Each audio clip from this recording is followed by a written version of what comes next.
If you have been feeling so good, if you have been feeling like you are crushing it, if you are like, man, this December has looked so much different than previous Decembers in the past, I want you to keep that train rolling, even as we get out of our routine. Hello, friends, and welcome back to the Sweatable podcast. My name is Brooks Herbis, and I'm an online fitness, nutrition, and mindset coach who's here to help you simplify and make sense out of the all too confusing fitness and nutrition industry.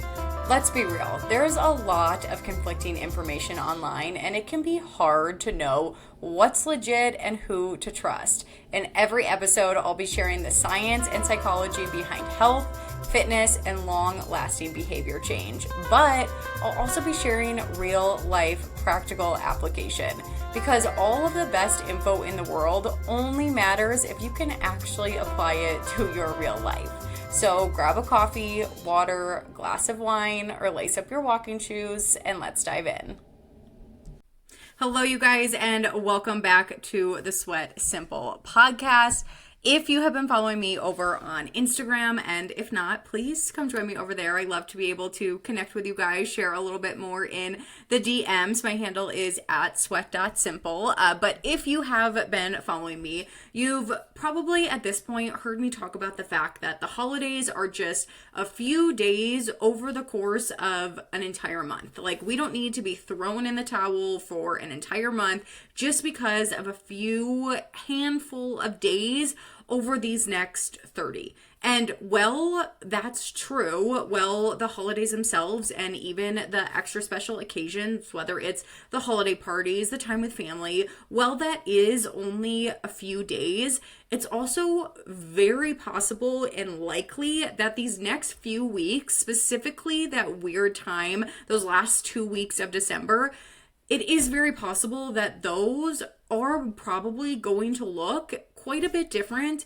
than your norm. Whether you're traveling to see family, whether you're off of work, whether, whatever it is, like your schedule, your routine is probably going to look different these next few weeks. And as a result, all of your normal habits may feel a lot harder to keep up with, and that's okay. But when this is the case, when you're out of your routine, but you also know that those really special occasions are only a few days, how do you not let the holidays bleed into the next few weeks? Because especially if you have been feeling so good, if you have been feeling like you are crushing it, if you are like, man, this December has looked so much different than previous Decembers in the past, I want you to keep that train rolling, even as we get out of our routine, even as these next 2 weeks feel a little bit different, because this right here is when you can start falling deep into that all or nothing thinking. And this is why it's extra important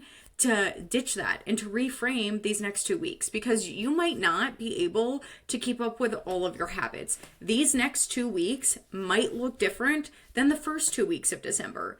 That's okay. But what I want you to think about is, what can you still do these next few weeks? So for many of my one-on-one online coaching clients, when we think about these extended breaks, this travel, this time with family, the times you're out of your routine, a lot of my clients are teachers, so they're off work these next few weeks, whatever it is, the main goal is that they still want to feel good. And I think that's something that a lot of people forget, that feeling good is also a goal too, that we don't always have to be focused on fat loss. We don't always even have to be focused on maintenance. We can want to enjoy ourselves, but still feel good. So maybe you're not focused on fat loss over the holidays, and maybe you don't, and it doesn't make sense to keep up with all of the habits that you typically have. But at the end of the day, you still want to keep up with a few things that leave you feeling good. Because even when you're on vacation enjoying yourself, even when you're, fully celebrating the holidays, even with when your family, you tend to enjoy those moments when you still feel like your best self, when you're not super lethargic, when you're not in a food coma all the time, when you aren't feeling super bloated and uncomfortable.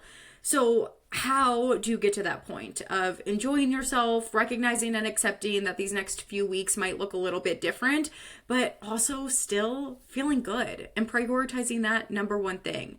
what I do with my one-on-one coaching clients is a lot of times I have them set non-negotiables. And non-negotiables are basically just the habits or the routines that you want to stick with even when you're not doing all of the things. So even when your day-to-day schedule looks a little bit different, what are a few non-negotiables that you can keep up with so that you're still feeling really good come January 1st? And I don't always share a lot about my own fitness journey, but I also know that I personally am a little nosy and I love hearing about other people's schedules and routines and fitness routines. So that's what I'm going to do on this episode. I'm going to share some of my personal non-negotiables over the holidays. Now, your non-negotiables can be whatever you want. They can look similar to mine, that you can steal a couple of these, or they can look completely different. Because the whole point of a non-negotiable is to focus on the things that are going to keep you personally feeling good. And these are mine. They might not be for yours. Non-negotiables too, also, I do want to call out, they might require a little bit of effort. And some of the ones that I'm about to list do. They require me to put in a little bit of work, even when I might not feel like it. But at the end of the day, they're not taking away from my enjoyment of the season. These non-negotiables, they're not about restriction. They're not about making sure that I'm perfectly maintaining my weight. They're not even about being like my healthiest version of me. They're purely focused on the things that I know make me feel best. And that is really important to me. When I go home and spend time with my family, I want to be the best version of me. I don't want to be the version of me that's grumpy because I haven't been taking care of myself. That's, hasn't had any dopamine in the last 2 weeks because I stopped all of the habits that make me feel good, that, is super sleepy, that I don't even want to do activities with my family. That's not what I want. I want to be that best version of me, and I want that for you too. So these are my non-negotiables. I would love to hear what yours are. What are the habits that you want to keep up with over the next few weeks? So my first one is to hit 7,000 steps a day. Now, my typical daily step goal is 10,000 a day, but I know that when I'm home, that's not always realistic. A lot of times we have a lot of random family events, whether we're going to sit at the movies or sit at the bowling alley, whatever it is, it's not always realistic for me to get 10,000 steps a day. Even when I'm home, I have to be really intentional about getting those 10,000 steps. I start my day with a walk. I walk Sloan every morning, my dog, and then I use my walking pad at least 2 other times during the workday in order to hit that 10,000 number.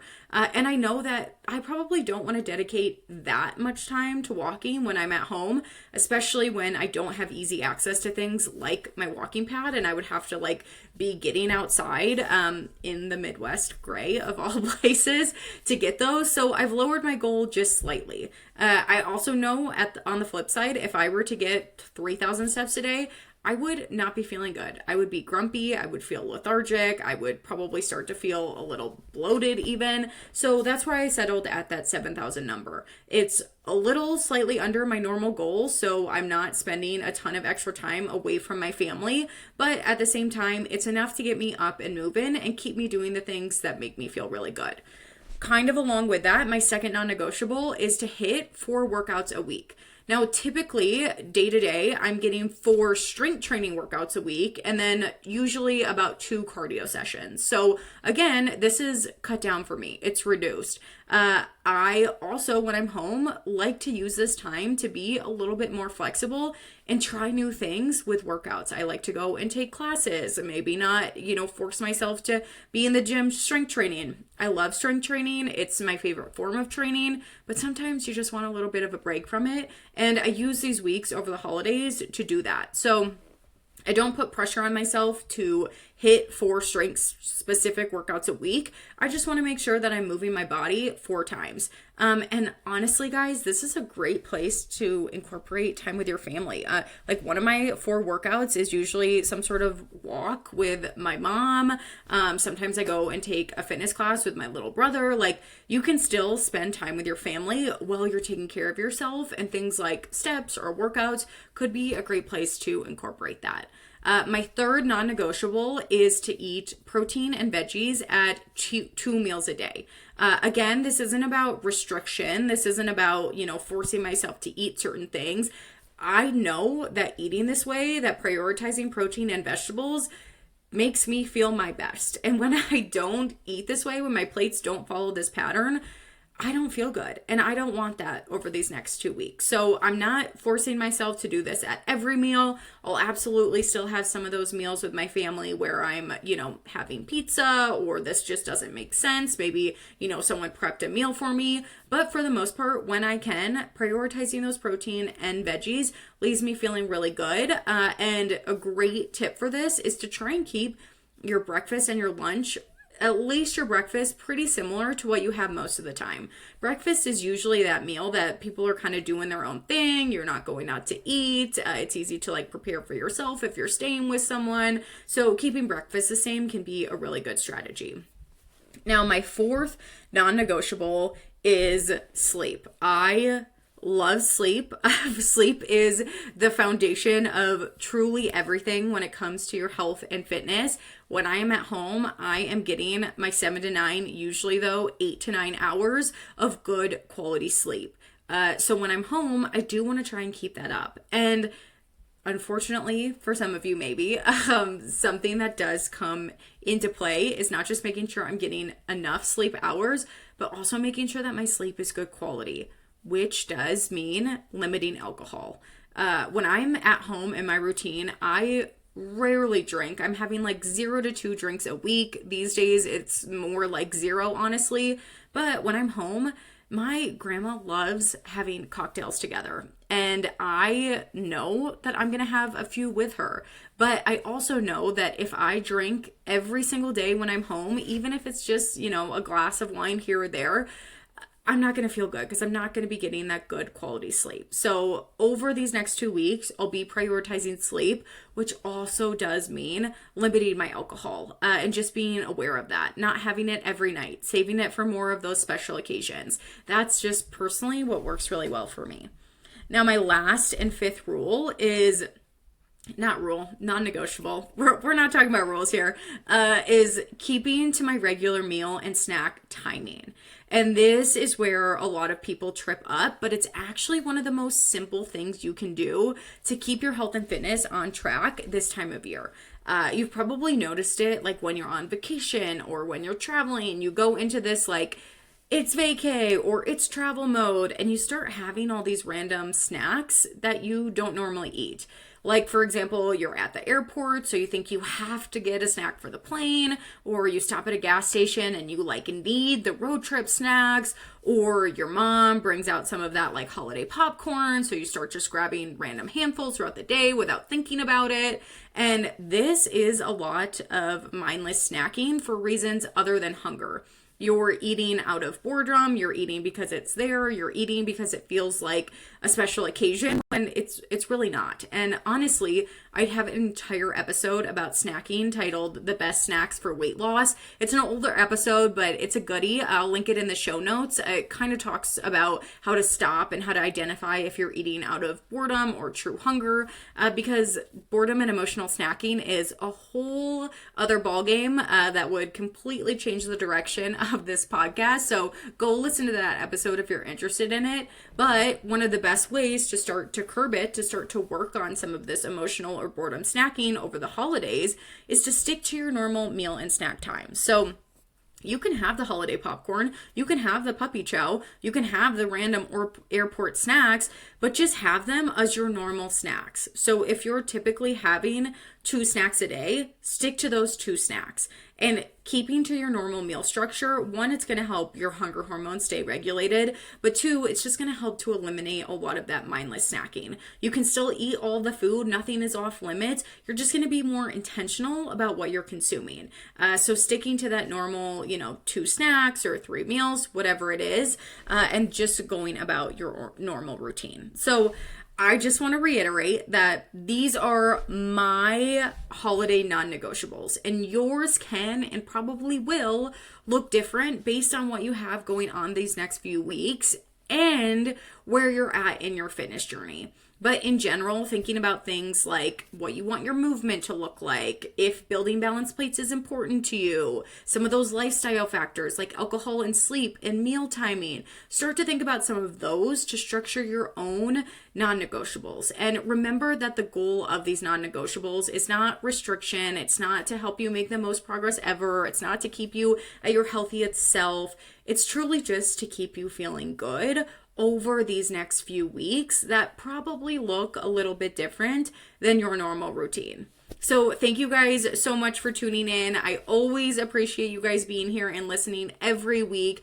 If you haven't already, be sure to leave a review or share this episode to your Instagram stories. Reminder that I pick one person every single month to win a 60-minute power hour with me to do a full audit of your current fitness and nutrition routine. Next week, there will not be an episode because of the holidays. Use it as an opportunity to catch up on some oldie episodes, but then I will be back the first week in January talking all about future visualization, which is key to reaching your goals in the new year.